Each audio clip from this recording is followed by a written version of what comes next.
Waalaikumsalam warahmatullahi wabarakatuh. Selamat siang menjelang sore anak-anak ibu.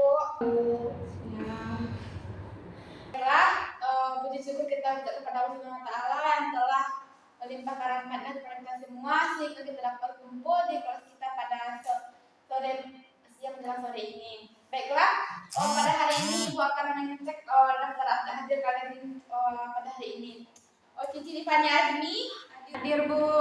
Agnes Ramawati hadir Bu. Antika Putri hadir Bu. Baiklah, terima kasih telah hadir pada pembelajaran ibu pada hari ini. Pada hari ini kita akan membahas tentang materi tentang Bhinneka Tunggal Ika. Apakah anak-anak ibu tahu tentang Bhinneka Tunggal Ika? Tahu Bu. Apa itu Antika Putri? Bhinneka Tunggal Ika itu adalah keberagaman Bu. Ya, besar. Baiklah, itu yang akan ibu sempurnakan dari Antika Putri. Bhinneka Tunggal Ika itu adalah semboyan nasional Indonesia yang mengajarkan pentingnya peraturan dan kesatuan walaupun terdapatnya perbedaan di dalam suku-suku, agama, ras, dan juga budaya. Maka semboyan ini diabadikan di bawah lambang negara Indonesia yaitu Garuda Indonesia. Apakah anak ibu paham? Pernah melihatnya? Pernah. Dan memiliki arti yang sangat penting bagi negara kesatuan Republik Indonesia. Bhinneka Tunggal Ika ini memiliki arti yang sangat penting bagi bangsa Indonesia, di mana sebagai pedoman lainnya nasionalisme Indonesia, penyemangat untuk membangun Indonesia yang lebih maju dan benteng Indonesia yang lebih bagus di era globalisasi ini. Maka semboyan ini diambil dari sebuah kitab Sutasoma karangan dari Empu Tular itu sisi yang dimana yang dikarang pada abad ke-14 dan berasal dari bahasa Jawa kuno dengan menggunakan aksara Bali Bhinneka Tunggal Ika yang menggambarkan konsep bahwa meskipun Indonesia terdiri dari beragam suku, agama, ras, dan budaya, bangsa Indonesia yang telah menjadi kesatuan yang tidak akan terpisahkan selamanya. Kebangsaan tersebut, keberagaman tersebut telah diakui, dihargai, dan juga disatukan dengan semangat persatuan. Apakah anak-anak ibu tahu tujuan dari Bhinneka Tunggal Ika ini? Ibu, apa Cici? Untuk mensatukan rakyat Indonesia yang terdiri dari beberapa suku. Pintar. Dari Bhinneka Tunggal Ika itu adalah satu, menjaga persatuan dan kesatuan bangsa Indonesia yang terdiri dari berbagai suku, ras, agama, dan budaya dan yang berbeda-beda tentunya. Yang kedua itu mengakui dan menghargai keberagaman yang ada di Indonesia sebagai kekayaan bangsa yang harus dijaga dan dilestarikan.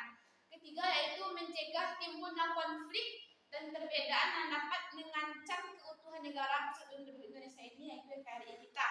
Yang berikutnya yaitu memupuk rasa toleransi, saling menghormati, dan hidup rukun di tengah-tengah keberagaman yang ada ini. Selanjutnya itu memperkuat identitas nasional dan rasa kebangsaan dengan mengedepankan semangat persatuan dan perbedaan yang ada.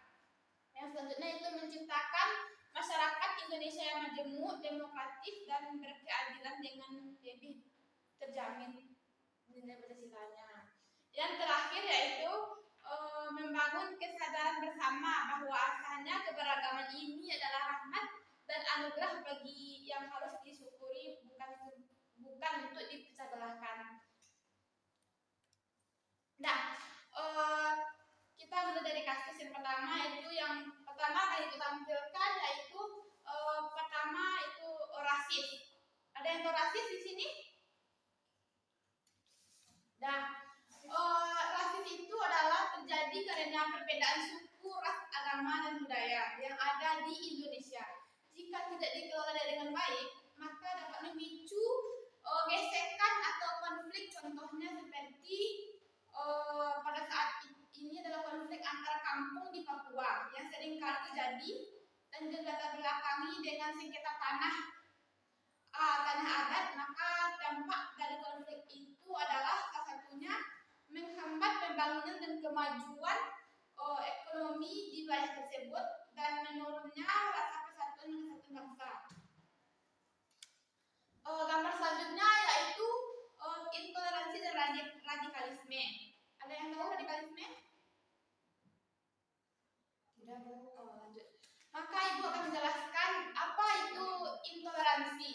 Intoleransi itu adalah sikap tidak menghargai dan tidak memberikan ruang bagi perbedaan keyakinan, budaya, dan identitas kelompok lainnya. Contohnya seperti pembatasan pendirian rumah ibadah, pelanggaran kegiatan keagamaan tertentu, diskriminasi atas dasar-dasar identitas dan lainnya. Yang berikutnya itu radikalisme. Ada yang tahu? Lanjut. Radikalisme yaitu paham atau gerakan yang menginginkan perubahan secara drastis dan revolusionarisme ataupun gerakan seperti contohnya radikalisme itu seperti kelompok teroris, organisasi radikal yang anti dalam Pancasila dan gerakan makar dan lain-lain. Lanjut. Kesenjangan sosial dan ekonomi. Bentuk kesenjangan sosial dan ekonomi ini satu, adanya ketimpangan pendapatan dan kemakmuran antar golongan kaya dan miskin. Yang kedua yaitu dispartisasi pembangunan dan fasilitas antar wilayah perkotaan dan pedesaan. Penyebab kesenjangan ini ada dua, Ibu contohkan. Satu, distribusi sumber daya hasil pembangunan yang tidak merata. Yang kedua, kurangnya akses terhadap pendidikan dan pelatihan kerja. Selanjutnya itu kurangnya pendidikan multikultural, pendidikan yang mengajarkan pemahaman, penghargaan dan juga penghormatan terhadap keragaman budaya, ras, etnis dan lain-lain terbelakang masyarakat. Yang terakhir yaitu identitas nasional. Identitas nasional merupakan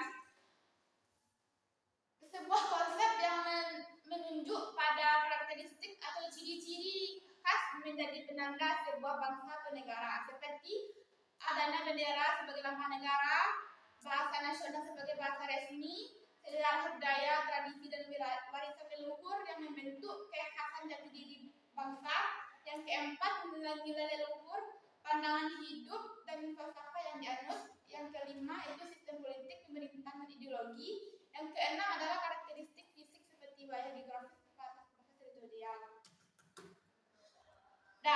Maka setelah Ibu menerangkan materi tersebut, Ibu akan menugaskan kalian membuat video dokumentasi sekreatif kalian mungkin. Yang itu tentang videonya yang akan dibuat tentang Bhinneka Tunggal Ika, seperti perbedaan budaya, bahasa, tradisi dan makanan kuliner. Maka Ibu akan menjadikan tugas ini selama 2 minggu. Sekian, terima kasih. Apakah kalian ada yang gambar tentang tugas ini? Ya, Bu. Ya. Kalau bikin video tentang Bhinneka Tunggal Ika, bikin video TikTok yang pakai adat-adat. Oh, nggak apa-apa. Nggak apa-apa. Baik, terima kasih, Bu. Ya, terima kasih. Apakah ada yang ditanyakan lagi tentang tugas ini? Ibu akhiri dengan assalamualaikum warahmatullahi wabarakatuh. Waalaikumsalam.